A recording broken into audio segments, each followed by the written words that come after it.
The laughter hit me before I even walked through the door. A chorus of voices, glasses clinking, the faint echo of corporate bragging, the kind that fills every air-conditioned conference hall during a company celebration. I straightened my tie, forcing a calm smile, but inside I was fighting the urge to turn around and leave. I wasn't supposed to be the owner. Tonight, I was just there as Emily's husband. Emily, my wife, my anchor, had begged me to come. "It's just a small gathering," she'd said. "My boss wants to meet the spouses. You'll finally see the team I always talk about." What she didn't know was that her company, Bexler Solutions, was one of the many subsidiaries I quietly owned through a holding group. I'd stayed silent about it for a reason. I wanted Emily to thrive on her own merit, to rise through the ranks without anyone whispering that she had help from her husband. She had no idea that the faceless investor funding Bexler's expansion was me. That night, though, I learned that silence sometimes has a price. The party was in full swing when we arrived. Emily looked stunning in a navy dress, her hair in loose waves. I couldn't help admiring her confidence as she greeted her coworkers, laughing, introducing me proudly to each person she met.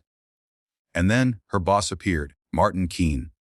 I'd met his type 100 times before: loud handshake, fake smile, the kind of man who measured worth in suits and car brands. His grin didn't reach his eyes as he approached. "So this is the famous husband we've heard about," he boomed, slapping me on the back a little too hard. "Emily talks about you all the time. What do you do, sport?" I returned his smile politely. "Oh, a bit of business here and there. Nothing too exciting." That was the truth, technically. Running multiple companies under a corporate veil wasn't exciting, just exhausting. Martin chuckled, his tone dripping with mockery. A businessman? So you're, what, self-employed? That's adorable." He turned to the others, smirking. "You know, Emily's been working her tail off while her husband plays entrepreneur. Must be nice, huh?" A few people laughed awkwardly. Emily's face flushed crimson. "Martin, that's not," she began. He cut her off. "Relax, I'm just kidding. Can't all be CEOs. He winked at me. "Maybe someday, right?" I felt a flicker of anger, but I swallowed it down. This wasn't the time. Not yet. Throughout the night, Martin made it a game. Subtle jabs, patronizing remarks. "Hey, Emily, tell your husband we could use some volunteers for our next charity cleanup. Might give him some business ideas. Or, you ever think of investing in something real?" Each time, I smiled and let it pass. I saw Emily shrinking beside me, humiliated. She tried to defend me once or twice, but he brushed her off. I realized then that this man, her boss, had no idea how much he was revealing. His arrogance, his disregard for others, his casual cruelty. This was the culture he led. This was the tone he'd set for my company, my people. And that, I decided, would change. A week later, I walked into the Bexler Solutions headquarters. Not as Emily's husband, but as the anonymous majority shareholder whose name appeared on every legal document Martin had probably never bothered to read. The boardroom went silent as I entered. Martin's smile faltered when he saw me. "Oh, I remember you," he said uncertainly. "Emily's husband, right? What brings you here?" I took my seat at the head of the table. "Actually," I said, sliding a folder across the table, "I'm here for the quarterly review. And to introduce myself properly." He frowned, glancing at the papers. Then I saw the realization dawn in his eyes.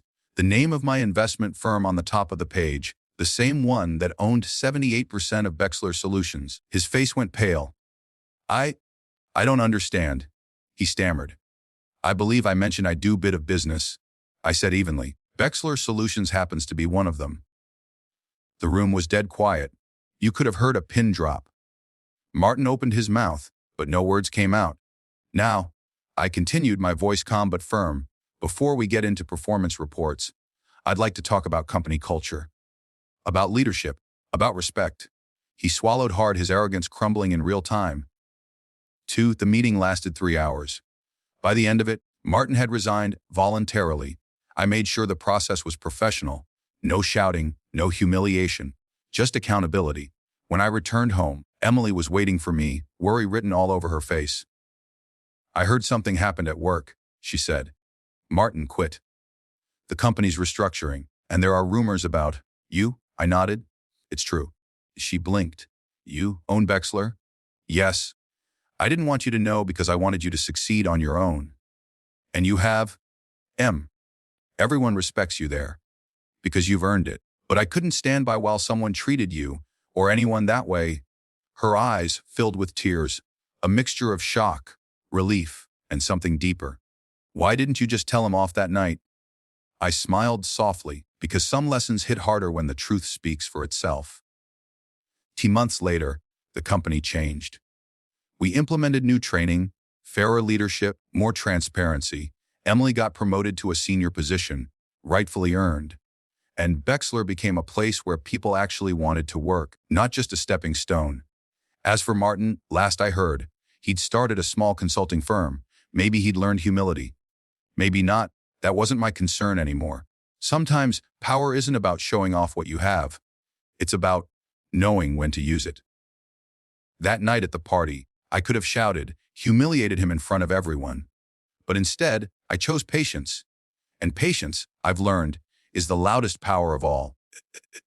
When I think back to that night, the mocking laughter, the smug smile, the way Emily's hand tightened around mine, I realize something simple, but profound respect can't be demanded. It must be earned. And sometimes, the people who look down on you have no idea they're already standing on your shoulders. 2 message, never underestimate kindness, humility, or quiet strength. True power isn't about proving others wrong. It's about doing what's right when no one expects you to.